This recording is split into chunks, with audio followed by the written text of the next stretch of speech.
আমরা যে chest X-ray ফিল্মটা দেখতে পাচ্ছি এখানে অ্যাপারেন্টলি ভালোই দেখা যাচ্ছে, তবে আহ, যেটা আমরা হিডেন এরিয়া বলি, রিপ শ্যাডোর ভেতর দিয়ে একটা ফেইন্ট রেডিও অপাসিটি দেখা যাচ্ছে। আহ, এটা একটা সলিটারি পালমোনারি নোডিউলের কেস, যেটা পরীক্ষায় আসছে। আমরা রেডিওলজিক্যালি একটা সলিটারি পালমোনারি নোডিউলকে কিভাবে ইভ্যালুয়েট করব। এখন এইটার সিটি স্ক্যান করলে নডিউলটা খুব ভালোভাবেই দেখা যাচ্ছে।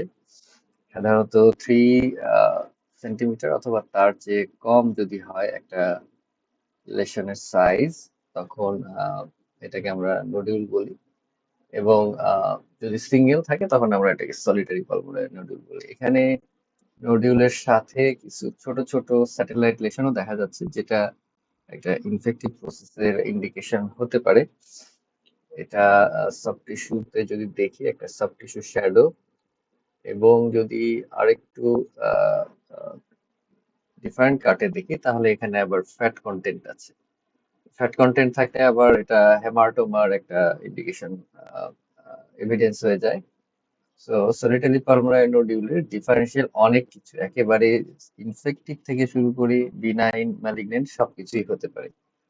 বিনাইনের মধ্যে haematoma, adenoma, connective tissue tumour, লাংসের ভিতরে তো বিভিন্ন ধরনের কানেকটিভ টিস্যু আছে। ম্যালিগনেন্টের মধ্যে প্রাইমারি একটা ম্যালিগনেন্সি হতে পারে, সেকেন্ডারি হতে পারে, লিম্ফোমা হতে পারে, ইনফ্যাক্ট হেমাটোমা, ইভেন হেমাটোমাও একটা নোডিউল হিসেবে প্রেজেন্ট করতে পারে।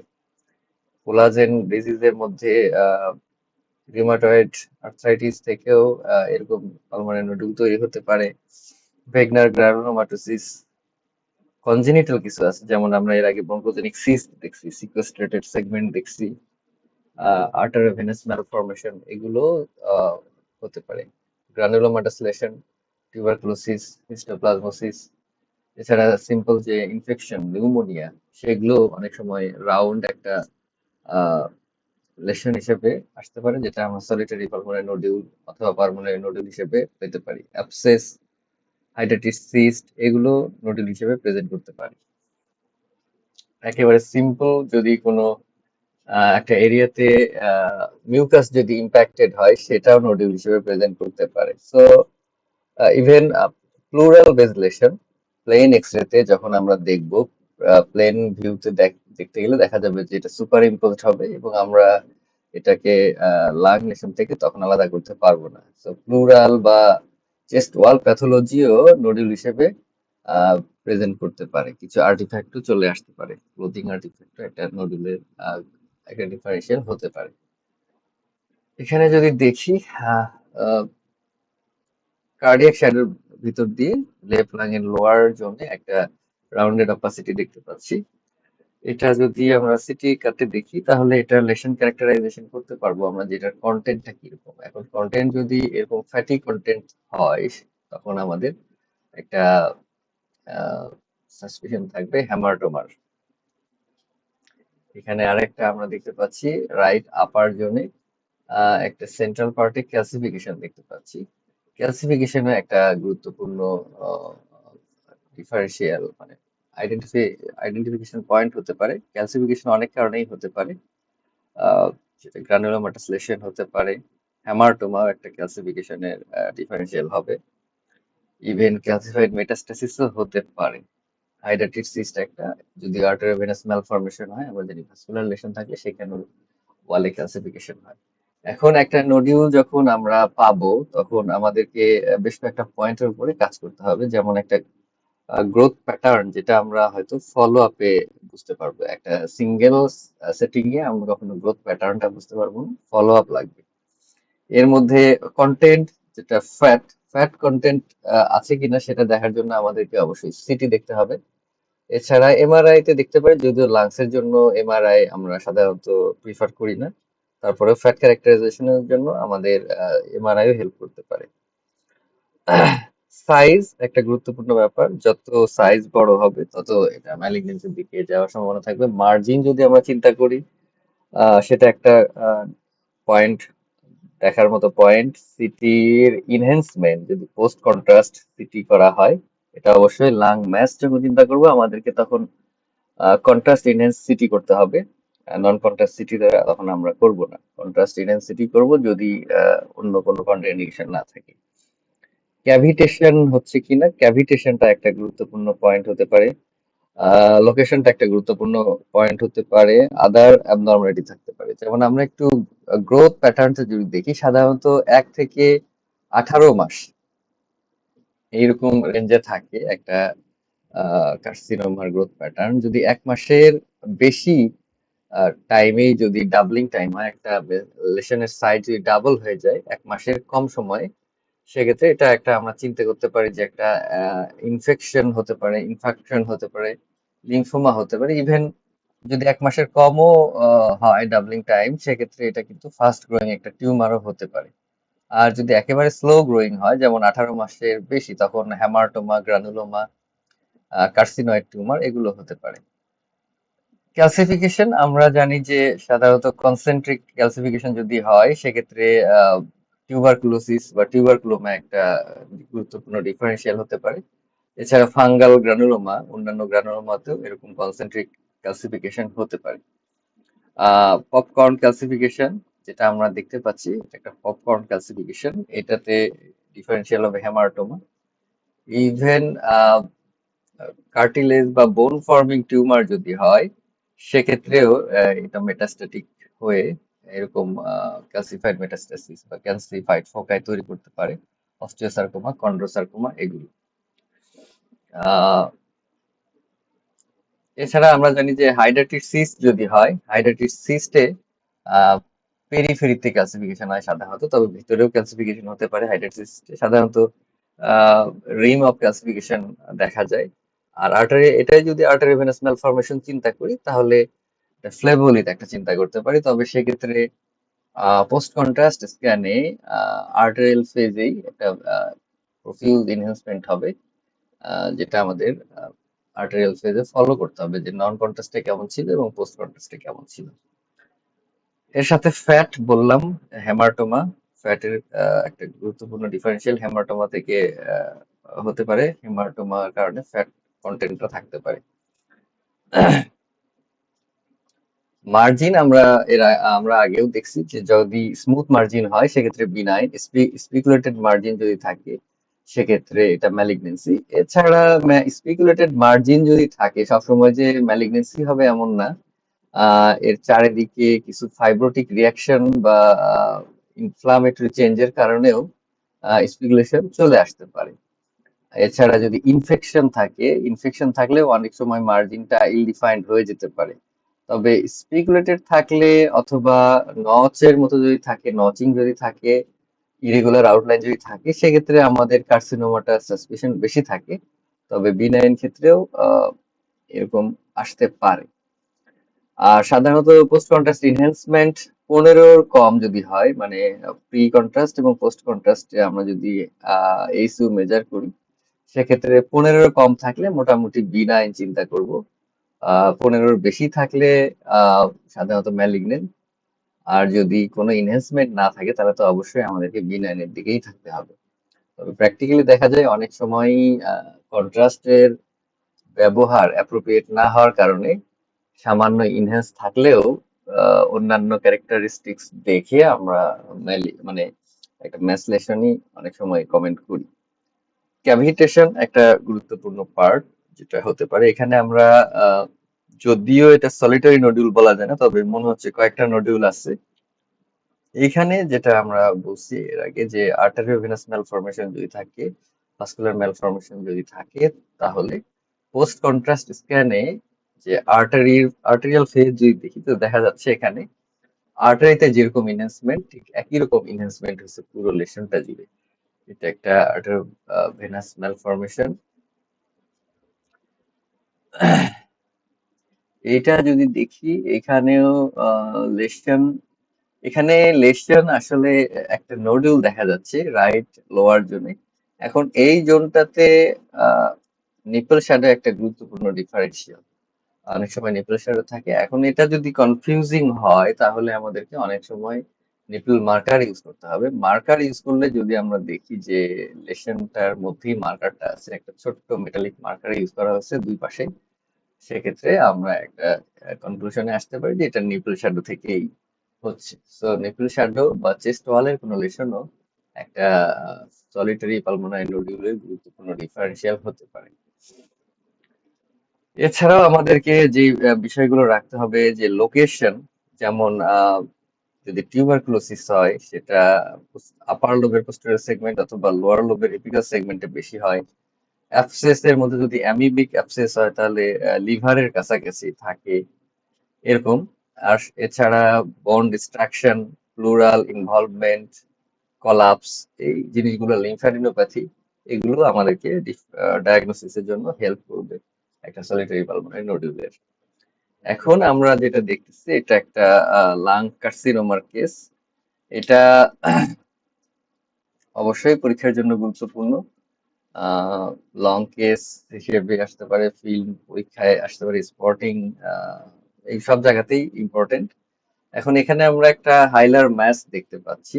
এখানে যেটা বললাম সাইজ একটা ফ্যাক্টর, যখন সাইজটা 3 সেন্টিমিটারের মধ্যে থাকবে তখন তো আমরা নোডিউল বলি, কিন্তু যখন সাইজটা 3 সেন্টিমিটারের উপর চলে যাবে তখন আমরা ম্যাস বলবো। এবং এখানে যদি আউটলাইনটা দেখি, আউটলাইনটা স্পিকুলেটেড আউটলাইন, চারিদিক থেকে স্পিকুলেটেড। সো এটা স্ট্রং সাসপিশন থাকবে এটা ম্যালিগনেন্সির জন্য। এবং এখানে যদি দেখি যেটা চেস্ট, সরি, লাং ম্যাস এবং মেডিস্টিনাল ম্যাস, এরকম আমরা এর আগে দেখছি যে পোস্টার মেডিস্টাইনাল ম্যাসও কিছুটা এরকম থাকে। তবে অ্যাঙ্গেল যেটা লাং ম্যাস যদি হয় মেডিস্টিনামের সাথে বা আহ, এটা যদি ওয়ালের সাথেও চিন্তা করি সেক্ষেত্রে এটা একটা অ্যাকিউট অ্যাঙ্গেল তৈরি করে। আরেকটা হচ্ছে আউটলাইন, সাধারণত মেডিস্টিনাল ম্যাসের আউটলাইনটা ওয়েল ডিফাইন্ড হয়, এখানে যদিও আউটলাইনটা ওয়েল ডিফাইন্ড, তবে কিছু কিছু জায়গায় যদি আপার পার্টটা দেখি এখানে কিন্তু আউটলাইনটা খুব বেশি ওয়েল ডিফাইন্ড। পার্শিয়ালি যদি এরকম ইল ডিফাইন্ড থাকে সেটাও গুরুত্বপূর্ণ হতে পারে। আর আমাদের হাইলার এবং ইনফ্রাহাইলার রিজিয়নে লেশনটা এখানে দেখা যাচ্ছে। এবং হার্টের সাথে যদি আমি কম্পেয়ার করি, লেশনটা হার্ট থেকে পিছন দিকে আছে।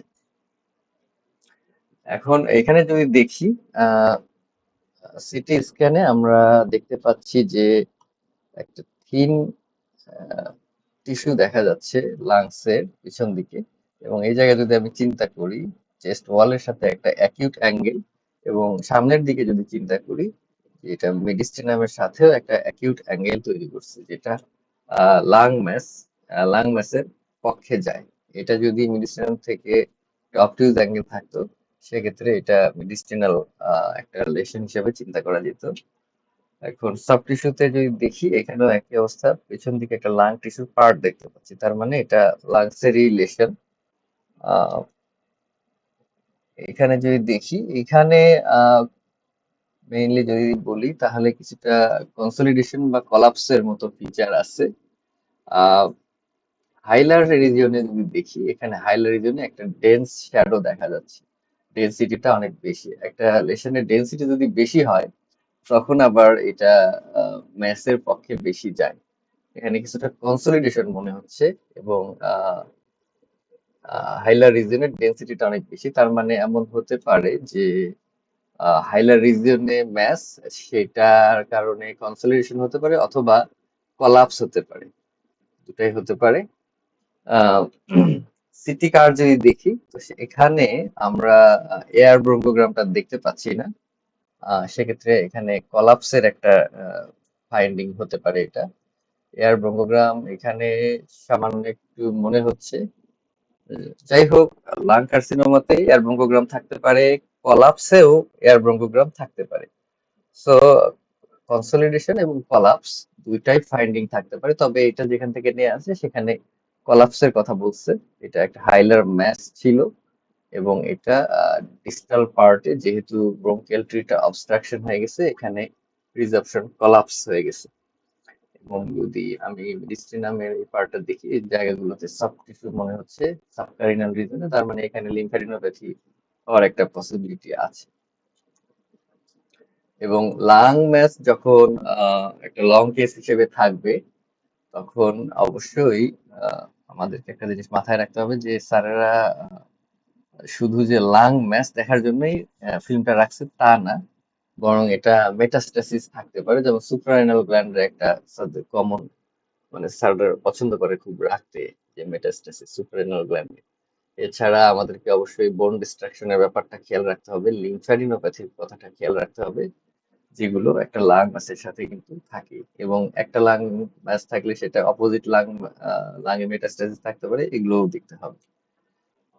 এখানে যেটা দেখা হচ্ছে, এখানে একটা লেশন দেখা যাচ্ছে, কিছুটা আউটলাইনটা কিছুটা রেগুলার, কিছুটা ব্লারিং আছে, কিন্তু যাই হোক এখানে ব্রেস্ট শ্যাডোর সাথে একেবারে সুপার ইম্পোজড হয়ে আছে।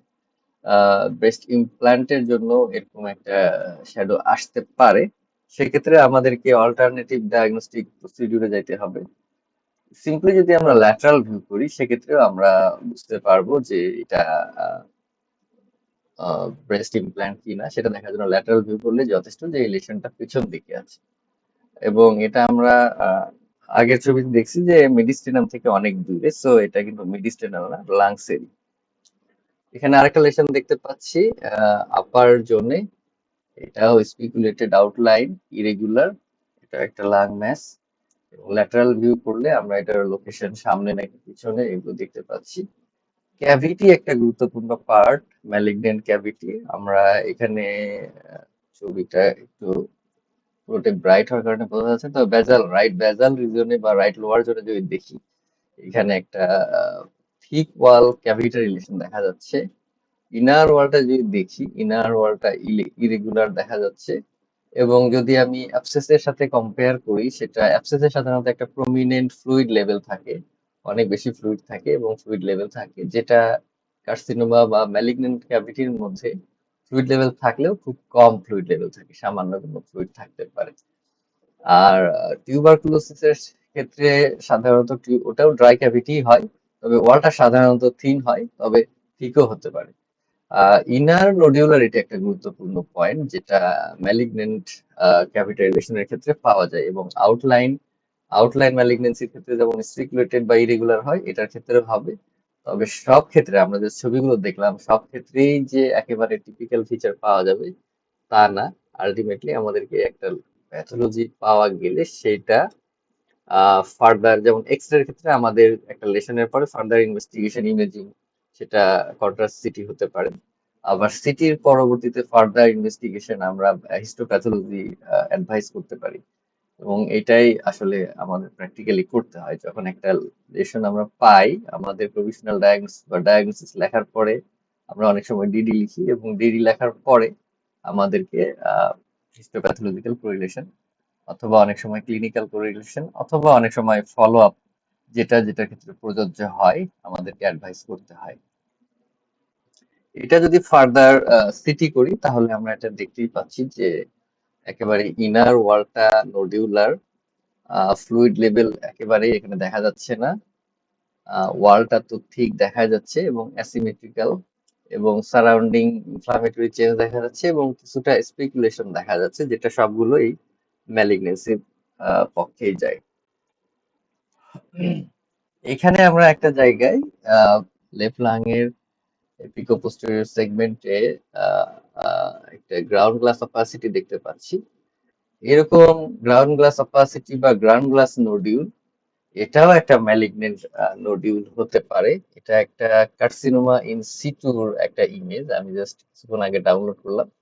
এইরকম গ্রাউন্ড গ্লাস অপাসিটি আমরা তো সাধারণত ইনফ্লামেটরি চিন্তা করি, আহ, কিন্তু এই কেসটা একটা কার্সিনোমা ইন সিটুর কেস, যেটাও আমরা এরপরে যখন দেখব যে আমাদের যে স্টেজিং গুলো করা হয়, সেখানে একটা ইনসিটু আছে, যদিও আমি কখনো ইনসিটু স্টেজিং করি নাই, আমরা 1 2 3 এইভাবেই করি।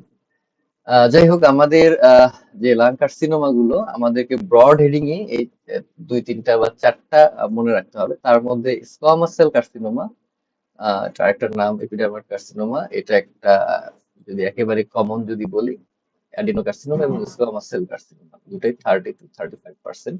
সো এই দুটাই সবচেয়ে কমন। এটা slow growing tumour, central mass, এটা গুরুত্বপূর্ণ। স্কোয়ামাস সেল কার্সিনোমা গুলো সাধারণত সেন্ট্রাল ম্যাস হয়। এবং সেন্ট্রাল ম্যাস দুইটা এস আমি যদি এখানে দেখি, স্কোয়ামাস সেল কার্সিনোমা এবং স্মল সেল কার্সিনোমা, এই দুইটাই হলো সেন্ট্রাল ম্যাস।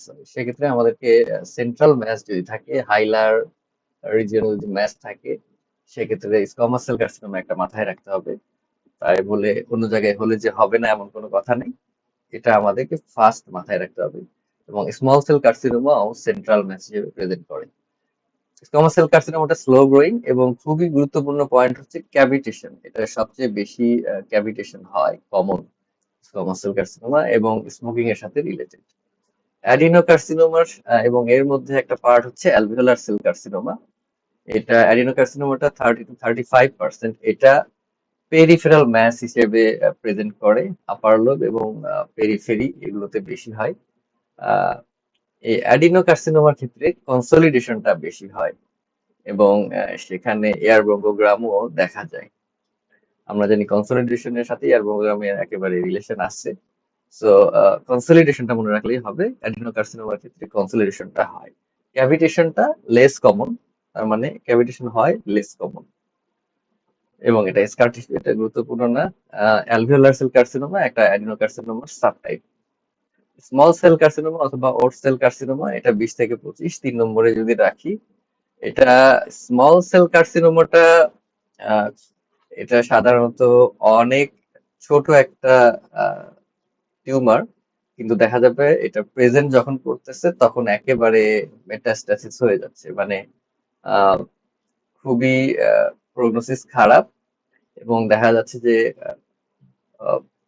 মেটাস্টাসিস নিয়েই প্রেজেন্ট করছে, এরকম একটা কন্ডিশনে সাধারণত আসে small cell carcinoma. Fast growing, এটাও সেন্ট্রাল ম্যাস, আমরা যেটা বললাম এস দিয়ে 2S, স্কোয়ামাস সেল কার্সিনোমা এবং স্মল সেল কার্সিনোমা, এটা central mass. Dissemination at presentation, যেটা বললাম যে যখন মেটাস্টাসিস হয়ে গেছে বা ডিসিমিনেশন হয়ে গেছে এরকম কন্ডিশনেই প্রেজেন্ট করে ফেলে। আহ, এটার ক্ষেত্রে লিম নোডটা common, mediastinal hilar lymph node. ক্যাভিটেশনটা রেয়ার, এবং যেটা আমরা বলছি যেহেতু প্রেজেন্টেশনেই ডিসিমিনেশন হয়ে যায়, সো প্রগনোসিসটা খারাপ হয়ে যাবে। এবং লার্জ লার্জ সেল কার্সিনোমা আরেকটা আছে, এটা 4 নম্বর যদি রাখি, এটা পেরিফেরিতে হয়। যাই হোক, আমাদের স্কোয়ামাস সেল কার্সিনোমা, এডিনোকার্সিনোমা এবং স্মল সেল কার্সিনোমা, প্রথম দুটাই বেশি গুরুত্বপূর্ণ। স্মল সেল কার্সিনোমার ক্ষেত্রে ইনফরমেশনের একটা সেন্ট্রাল ম্যাস, এটা ফাস্ট গ্রোয়িং এবং এটা প্রেজেন্টেশনে ডিসেমিনেশন হয়ে যায়, প্রগনোসিসটা খুব খারাপ। এছাড়াও আমাদের লাং টিউমারের ক্ষেত্রে যদি বিনাইন পার্ট গুলো দেখি, এখানে হ্যামারটোমা, কন্ড্রোমা, লাইপোমা, প্যাপিলোমা, ফাইব্রোমা, এই সব কিছুই হতে পারে। এর সাথে আছে মেটাস্ট্যাটিক লাং ডিজিজ, লিম্ফোমা, এগুলো আছে। তবে আমরা এই পার্টটা আমাদের মাথায় রাখতে হবে যে প্রথম তিনটা, এই কোনটার ক্ষেত্রে ক্যাভিটেশন কমন হচ্ছে, কোনটা সেন্ট্রালি হয়, কোনটা পেরিফেরালি হয়, তারপরে মেটাস্ট্যাসিস বা ডিসিমিনেশন কোনটার ক্ষেত্রে আর্লি হয়, এগুলো একটু মাথায় রাখতে হবে, কারণ লাং কার্সিনোমা বা লাং ম্যাস সাথে মেটাস্ট্যাসিস সহ ফিনগুলো পরীক্ষার জন্য ইম্পর্টেন্ট। এখন আমরা আহ, একটু দেখে নেই যে আমরা টিএনএম ক্লাসিফিকেশন যে করব লাং ক্যান্সারের স্টেজিং, সেটা একটু দেখে নিই। এখানে টি এক্স প্রথমে রাখা হচ্ছে। যখন আমরা প্রাইমারি টিউমার অ্যাসেস করতে পারতেছি না, সেটা কিন্তু এটা কিন্তু সাইটোলজিক্যালি প্রুভ যে তার একটা টিউমার আছে, কিন্তু আমরা ইমেজিং এ পাচ্ছি না। কিন্তু তার মানে এই না যে টি জিরো এখন যখন আমরা বলবো, তখন আমরা কিন্তু একবারে কনফার্ম বলে দিচ্ছি যে তার কোনো লাং টিউমার নাই। কিন্তু টিএক্স মানে হচ্ছে আমরা যেহেতু একটা সাইটোলজিক্যালি প্রুভড কেস, কিন্তু আমরা কিন্তু অ্যাসেস করতে পারতেছি না, সেক্ষেত্রে আমাদের টিএক্স টার্মটা ইউজ করতে হবে। ইনসিটু কার্সিনোমা ইনসিটু, যেটা আমরা সবার শেষের দিকে একটা ফিল্ম দেখলাম, এটা গ্রাউন্ড গ্লাস নোডিউলের মতো হিসেবে প্রেজেন্ট করতে পারে, তবে এইরকম আহ, মানে রিপোর্ট আমি প্র্যাকটিক্যালি ডিল করছি খুব কম, আমার চোখেও পড়ে নাই। তবে হয়তো ভবিষ্যতে অভিজ্ঞতা বাড়লে হতে পারে। যাই হোক, ইনসিটু মানে এটা জাস্ট ওয়ালের সাথেই আছে, আহ, কিন্তু এটা চারিদিকে কোনো ইনভেশন নাই। T1 এখান থেকে সাধারণত আমরা করি সাইজ দেখে আমরা সাধারণত স্টেজিংটা করি। যদি 3 সেন্টিমিটারের কম হয় সেক্ষেত্রে T1। এখন এখানে ব্যাপার হচ্ছে যে 3 সেন্টিমিটারের নিচে হলে তো আমরা নোডিউল বলি, কিন্তু নোডিউল আমরা টার্মটা ইউজ করি, কিন্তু একটা লাং নোডিউলও কিন্তু একটা ম্যালিগনেন্ট বা বিনাইন টিউমার হতে পারে। সো 3 সেন্টিমিটার নিচে যদিও নোডিউল, কিন্তু এটা কিন্তু আবার লাং ক্যান্সার স্টেজিং এও পড়বে। যদি হিস্টোপ্যাথোলজিক্যালি একটা নোডিউল আমরা মানে সন্দেহ করি যে এটা খারাপ নোডিউল হতে পারে, সেক্ষেত্রে কিন্তু ওইটা আমরা ক্যান্সারও বলতেই পারি যদি হিস্টোপ্যাথোলজিক্যালি পরবর্তীতে কনফার্ম হয়। সো নোডিউল মানে যে এটা ক্যান্সারের মধ্যে ফেলা যাবে না তা না, নোডিউলও ক্যান্সার হতে পারে। যাই হোক, 3 সেন্টিমিটারের নিচে আমরা নোডুল বলি। এই 3 সেন্টিমিটারের নিচে যে একটা লাং ক্যান্সারের সাইজ হয় সেটা T1। এর মধ্যে আবার 3টা ভাগ করা আছে। 1 সেন্টিমিটারের নিচে হলে T1A, বি হলে 1 থেকে 2 বা 2 এর নিচে, সি হলে 3 এর নিচে। এখন একের মধ্যে আবার মিনিমালি ইনভেসিভ অ্যাডিনোকার্সিনোমা এবং superficial spreading tumour of any size confined to bronchial or tracheal wall, এত কিছু আসলে আমরা অ্যাসেস করতে পারি না। আমি ব্যক্তিগতভাবে আমরা সাইজটা দেখে সাধারণত স্টেজিংটা করি যে কত সাইজে আছে। T2 যদি দেখি থ্রি 3 সেন্টিমিটার উপরে কিন্তু 5 সেন্টিমিটার নিচে, কিন্তু 5 সেন্টিমিটারের নিচে মানে এটাও 3 সেন্টিমিটারের নিচেও যদি হয়, কিন্তু যদি মেইন ব্রঙ্কাসে যদি ইনভেড হয়, মানে T1 এর ক্যারেক্টারিস্টিক যেমন 2 এর নিচে গেলে আমরা 1B বলতেছি, কিন্তু সাইজ যদি 5-এর নিচে হয়, মানে 1 2 3 4 5, সাইজ 5-এর নিচে আছে, কিন্তু এটা মেইন ব্রঙ্কাসকে ইনভেড করছে, অথবা ভিসেরাল প্লুরাকে ইনভেড করছে, অথবা আহ, এটার কারণে অ্যাটিল্যাক্টাসিস হচ্ছে, অথবা অবস্ট্রাকশন নিউমানাইটিস হচ্ছে এক্সটেন্ডিং টু হাইলাম, হাইলাম পর্যন্ত। তখন আমাদেরকে এটা সাইজ 5-এর নিচে যাই হোক, 1 2 3 4 5 যাই হোক, তখন আমাদেরকে স্টেজ 2 তে চলে যেতে হবে। 3 থেকে 4-এর মধ্যে যদি থাকে 2A, 4 থেকে 5-এর মধ্যে থাকলে 2B। তার মানে আমাদের মেইন ব্রঙ্কাস এবং ভিসেরাল প্লুরাল ইনভেশন একটা গুরুত্বপূর্ণ পার্ট, যেটা সাইজের সাইজ কম থাকা সত্ত্বেও যদি মেইন ব্রঙ্কাস এবং ভিসেরাল প্লুরাতে ইনভেশন থাকে, সেক্ষেত্রে আমাদেরকে T2 তে চলে যেতে হবে। আচ্ছা, এবার আমি যদি T3 দেখি, T3 হচ্ছে 5-এর বেশি কিন্তু 7-এর কম। কিন্তু যদি আবার 7-এর কম মানে যে কোনো সাইজ 7-এর কম, এটার মধ্যে যদি আমরা যদি দেখি, আগেরটাতে যেমন ছিল ভিসেরাল প্লুরাতে ইনভেশন, এইবার কিন্তু প্যারাইটাল প্লুরা, এবং প্যারাইটাল প্লুরার সাথে আমরা জানি একেবারে পেরিকার্ডিয়াম রিলেটেড, চেস্ট ওয়াল রিলেটেড, ফ্রেনিক নার্ভ রিলেটেড। তার মানে প্যারাইটাল প্লুরাতে যদি ইনভেশন হয়ে যায়, সেটা সাইজ 7-এর নিচে যাই হোক না কেন, যদি প্যারাইটাল প্লুরা, পেরিকার্ডিয়াম, চেস্ট ওয়াল এবং ফ্রেনিক নার্ভ ইনভেশন হয়, তখন আমাকে 3-তে চলে যেতে হবে। এবং ইনভেশন গুলো তার মানে গুরুত্বপূর্ণ। যদি মেইন ব্রঙ্কাস অথবা ভিসেরাল প্লুরা ইনভেশন হয়, সেটা 2-তে থাকবে। এবং যদি প্যারাইটাল প্লুরা, এবং আমরা জানি প্যারাইটাল প্লুরার সাথে পেরিকার্ডিয়াম, চেস্ট ওয়াল, ফ্রেনিক নার্ভ এগুলো একেবারে রিলেটেড, সো এগুলো থাকলে 3-তে আমাদেরকে চলে যেতে হবে, সেটা সাইজ 7-এর নিচে যাই হোক না কেন। এবং যদি একই লোবে যদি আরেকটা নডিউল থাকে, যেমন একটা নডিউলের কারণে আমরা তো একটা স্টেজিং করতেছি, কিন্তু যখন যদি সেপারেট নডিউল চলে আসে, তখন 7 সেন্টিমিটারের নিচে আছে কিন্তু একটা, সাপোজ 4 সেন্টিমিটার আছে কিন্তু একটা সেপারেট নডিউল আছে, তখন আবার আমাদেরকে স্টেজিংটা একটা বাড়ায় দিতে হবে। মানে ওটা সাইজটা 2-এর মধ্যে আছে, কিন্তু সেপারেট নডিউল থাকার কারণে এটা 3-তে চলে যেতে হবে আমাদেরকে।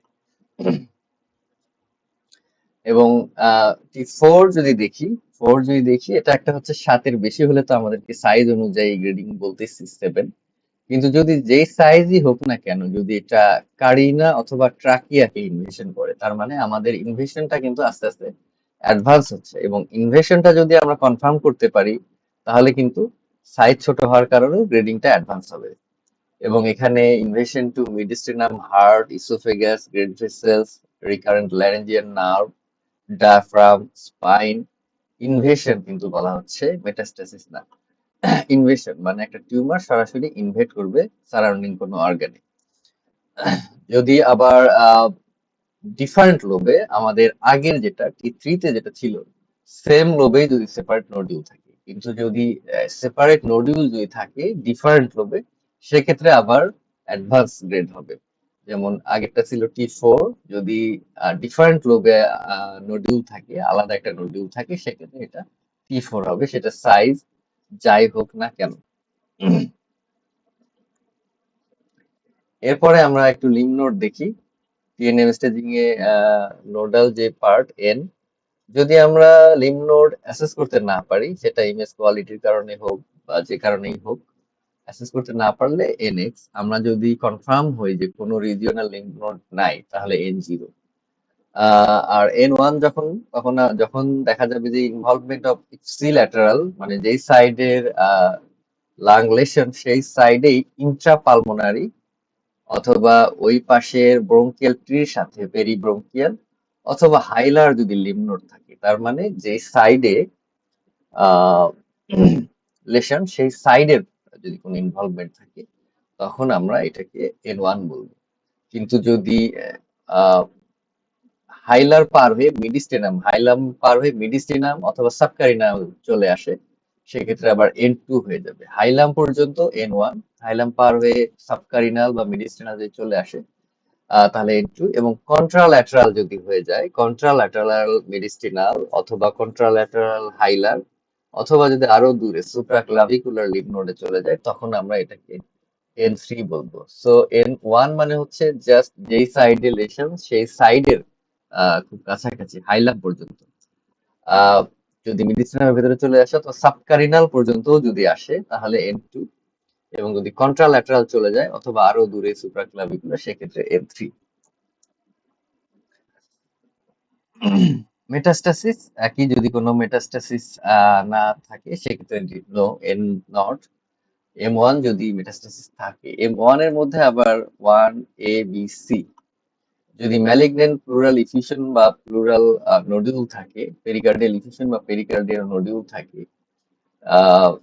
সেপারেট নোডিউল ইন কন্ট্রাল্যাটারাল লাং, তার মানে আমরা এখানে একটা আহ, গুরুত্বপূর্ণ পার্ট দেখছি, সেটা হচ্ছে যদি ইপসিল্যাটারাল লাংসে সেপারেট নোডিউল থাকে, আহ, সেটা একই লোবে হতে পারে অথবা আলাদা লোবে হতে পারে, তখন কিন্তু এটা টিউমার টি স্টেজিং এর মধ্যে ফেলতেছে। কিন্তু যখন কন্ট্রাল্যাটারাল লাং এ নোডিউল পাওয়া যাচ্ছে, তখন কিন্তু এটাকে মেটাস্টেসিস এর মধ্যে ফেলতেছে। এটা একটু মাথায় রাখতে হবে।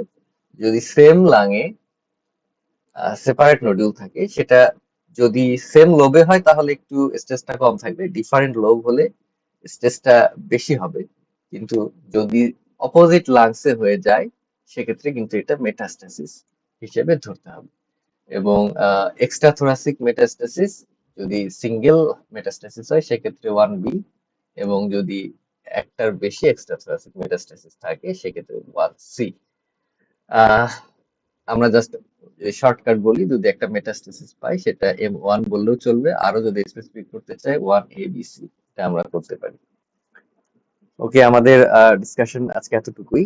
আপনাদের কেউ যদি কিছু সাপ্লিমেন্ট করতে চান। আমার কথা কি ক্লিয়ার শোনা যাচ্ছিল?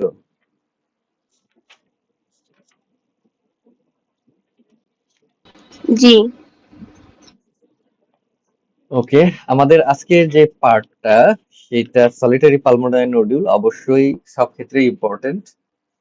সলিটারি পালমোনারি নোডিউলের ডিফারেন্সিয়াল যদি এক কথায় বলি, সবকিছুই হতে পারে। আর এটা আমরা একটা ইভ্যালুয়েট করার ক্ষেত্রে আমাদের প্যাটার্ন অফ গ্রোথ, এটার কন্টেন্ট বা ডেনসিটি একটা গুরুত্বপূর্ণ factor, size, margin, post contrast enhancement, cavitation, এটা লোকেশন এবং অ্যাসোসিয়েটেড কিছু অ্যাবনর্মালিটি যেমন বোন ডিস্ট্রাকশন, প্লুরাল কন্ডিশন, এগুলো আমাদেরকে হেল্প করতে পারে। এরপরে লাং ক্যান্সারের ক্ষেত্রে আমরা দেখলাম যে স্কোয়ামাস সেল কার্সিনোমা, অ্যাডিনোকার্সিনোমা, এই দুটো খুবই ইম্পর্টেন্ট। এগুলো কিছু স্পেশাল ফিচার আছে, সেগুলো মাথায় রাখতে হবে। স্মল সেল কার্সিনোমা, যেটা খুবই আর্লি ডিসেমিনেশন হয়, সেন্ট্রাল লাং ম্যাস হয়, এই তিনটা আমাদেরকে অবশ্যই মাথায় রাখতে হবে। এবং যখন লং কেস থাকে সাধারণত স্টেজিংটা স্যারেরা জিজ্ঞেস করে, এই জন্য স্টেজিংটাও মাথায় রাখতে হবে। আহ, যদি স্টেজিং মনে না থাকে সেক্ষেত্রে আমরা তো খাতায় যাই লিখি না কেন, লং কেস যখন লেখা শেষ বাইরে এসে আমাদেরকে অবশ্যই স্টেজিংটা ভালো করে দেখে যেতে হবে, সেটা যে কোনো লং কেসের ক্ষেত্রে প্রযোজ্য। আমাদের স্টেজিং পরীক্ষার খাতায় ভুল হতে পারে, কিন্তু এসে অবশ্যই বাইরে এসে আমার যে লং কেস ছিল সেটার স্টেজিংটা খুব ভালোভাবে দেখতে হবে এবং স্যারের কাছে কিন্তু ভালোভাবে প্রেজেন্ট করতে হবে স্টেজিংটা, এটা স্যারেরা ধরে। ওকে, সকলকে অসংখ্য ধন্যবাদ। আমরা এরপরে ইনশাল্লাহ কোনো একটা টপিকে আলোচনা করব। আসসালামু আলাইকুম।